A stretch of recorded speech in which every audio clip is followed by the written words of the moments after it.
Hello viewers, কেমন আছো তোমরা সবাই? আশা করছি সকলে খুব ভালো আছো। আমার চ্যানেল কুকিং.com-এ তোমাদের সকলকে আরও একবার স্বাগত জানাই।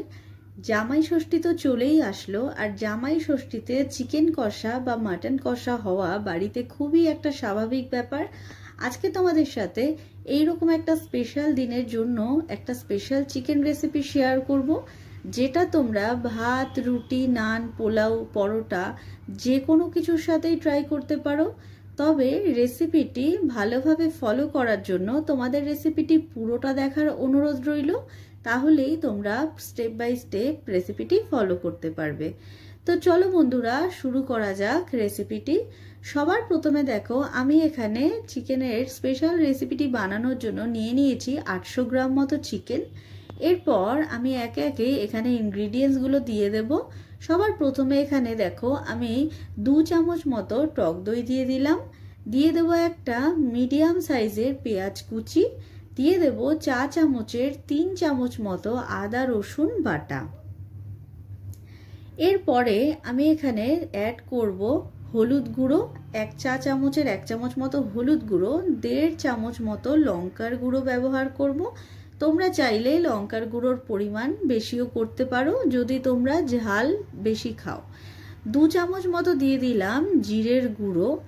এরপরে দেব সর্ষের তেল, আর দেব স্বাদ মতো লবণ। সব কিছুকে ভালো করে মাখিয়ে নেব। এই সময় কিন্তু মাংসটাকে বেশ ভালো করে মেখে নেবে, যাতে প্রত্যেকটা মাংসের গায়ে মশলাটা ভালো করে মেখে যায়, ভালো করে কোটিংটা হয়। এরপরে দেখো বন্ধুরা, আমি এই মাংসটাকে ম্যারিনেট করব প্রায় আধ ঘন্টা অথবা 40 মিনিট। তোমাদের হাতে যদি সময় কম থাকে তাহলে প্রায় 5 মিনিট মতো রেখে দিলেও হবে, কিন্তু বেশিক্ষণ ম্যারিনেট করলে ফ্লেভারটা ভালো আসবে আর মাংসের গায়ে মশলাটা ভালোভাবে বসবে। তো দেখো বন্ধুরা, আমি ভালো করে এটাকে মাখিয়ে নিচ্ছি।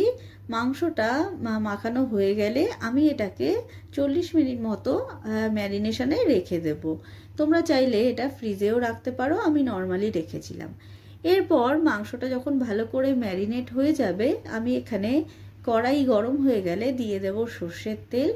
তোমরা চাইলে এখানে রিফাইন্ড অয়েলও ব্যবহার করতে পারো, কিন্তু সর্ষের তেলে রান্নাটা বেশ ভালো হয়। এরপরে দেখো, তেলের ওপর 2টো তেজপাতা আর দিয়ে দেব পেঁয়াজ বাটা। আমি এখানে পেঁয়াজ বাটা ব্যবহার করেছি বন্ধুরা, তোমরা চাইলে পেঁয়াজ কুচিও দিতে পারো। আমি এখানে 3টে মিডিয়াম সাইজের পেঁয়াজকে এইভাবে বেটে এখানে ব্যবহার করছি। পেঁয়াজটাকে ততক্ষণ ভাজতে হবে যতক্ষণ না পেঁয়াজটা লালচে হয়ে আসে। যখন লালচে হয়ে যাবে তখন আমি মাংসটাকে অ্যাড করে দেব।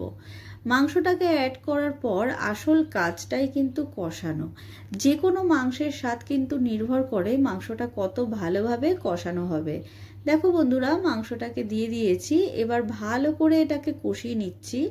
এখানে কিন্তু গ্যাসের ফ্লেমটাকে কমানো চলবে না, গ্যাসের ফ্লেমটাকে বাড়িয়েই কষাতে হবে ততক্ষণ যতক্ষণ না ঠিক এই রকমভাবে তেলটা ছেড়ে আসে। প্রায় 5 থেকে 10 মিনিট হাই ফ্লেমে ভালো করে মাংসটাকে কষাতে কষাতে এইরকম মাংস থেকে তেল ছেড়ে আসবে।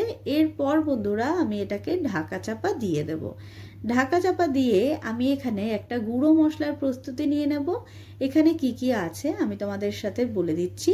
দেখো বন্ধুরা, আমি এখানে চা চামচের 1/2 চামচ মতো গোটা ধনে, 1/2 চামচ গোটা জিরে, 2টো শুকনো লঙ্কা, একটা দারচিনি, একটা তেজপাতা, 4টে লবঙ্গ, 4টে এলাচ, আর দেব 1/2 চামচ মতো গোটা গোলমরিচ। মশলাগুলো আরও একবার ভালোভাবে শোনার জন্য ভিডিওটা ব্যাক করে শুনে নিতে পারো। তো বন্ধুরা, এই সব কটা মশলাকে আমি একটা গরম প্যানে ভালো করে নাড়িয়ে চাড়িয়ে নিচ্ছি। এরপর এটাকে আমি গুঁড়ো করে নেব। দেখো বন্ধুরা, ততক্ষণে আমাদের মাংসটা ভালো করে কষে গেছে, দেখো অয়েল সেপারেটও হয়ে গেছে। এরপর আমি এখানে টমেটো কেচাপ অ্যাড করে দেব প্রায় 2 চামচ মতো। আমি এখানে টমেটো কেচাপ অ্যাড করছি টমেটো দিইনি বলে। টমেটো কেচাপে কিন্তু ফ্লেভারটা বেশি ভালো আসে।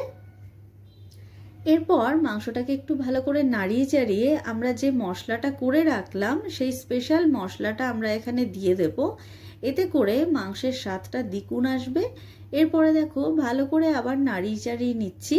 এরপর মাংসটাকে আমি ঢাকা চাপা দিয়ে প্রায় 5 মিনিট মতন নিভু আঁচে কষিয়ে নেব। তাতে করে মশলাটা পুরোপুরি মাংসের ফ্লেভারের সাথে মিশে যাবে আর দারুণ হবে মাংসটার ফ্লেভারটা।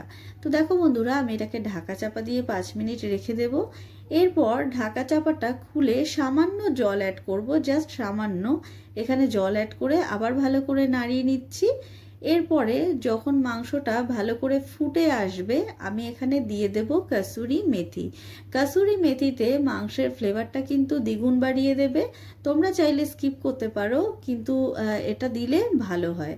ব্যাস, আমাদের চিকেন কষাটা একদম রেডি। এটাকে 1 থেকে 2 মিনিট ফুটিয়ে নিলেই আমাদের দারুণ স্বাদের চিকেন কষা তৈরি হয়ে যাবে বন্ধুরা। তো দেখো আমার রান্নাটা একদম হয়ে গেছে। এখন আমি চিকেনটাকে নামিয়ে নেব। তোমরা এই রেসিপিটি ট্রাই করতে পারো রুটি, লুচি, পরোটা বা পোলাও, রাইস, ফ্রাইড রাইস, যে কোনো কিছুর সাথে এই চিকেন কষাটাকে ট্রাই করতে পারো। তো তোমাদের এই রেসিপিটি কেমন লাগলো বন্ধুরা? এই চিকেন রেসিপিটি অবশ্যই ট্রাই করে আমাকে কমেন্টে জানিও। আর ভিডিওটিকে একটি লাইক করতে ভুলো না। Thanks for watching.